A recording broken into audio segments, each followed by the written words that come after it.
খবরের শিরোনামে ফের বসিরহাট। এবার বামফ্রন্টের সঙ্গে পুলিশের ধস্তাধস্তি।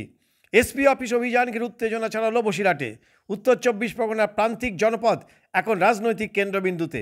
সন্দেশখালী প্রাক্তন বিধায়ক নিরাপদ সর্দারের মুক্তির দাবিতে বসিরহাটে মহা মিছিল করল বামফ্রন্ট।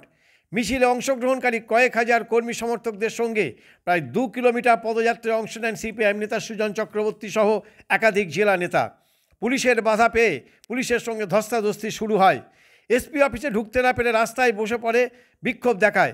শাসক দলের বিরুদ্ধে ক্ষোভ উগরে দিলেন সুজন চক্রবর্তী। তৃণমূলের রাজত্বে প্রতিবাদী মানুষ তারা জেলে যাবে, আর অপরাধী দুষ্কৃতী তারা সরকার চালাবে। মুখ্যমন্ত্রীর আসনে তার হয়ে কাজ যারা চালাচ্ছেন তারা দুষ্কৃতীর দল। দুষ্কৃতীদের রক্ষা করার জন্য মুখ্যমন্ত্রী সরকারে আছেন।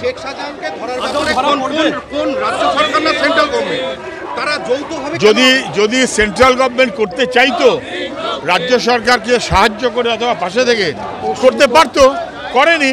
কারণ কেন্দ্রের সরকার রাজ্যের সরকারকে অসুবিধায় ফেলবে কেউ মনে করেছেন? চিটফান্ডের মামলা আজও পর্যন্ত সমাধান হয়নি কেন? আসলে দিল্লির নরেন্দ্র মোদী মমতা ব্যানার্জিকে প্রশ্রয় দিচ্ছে, সাহায্য করছে।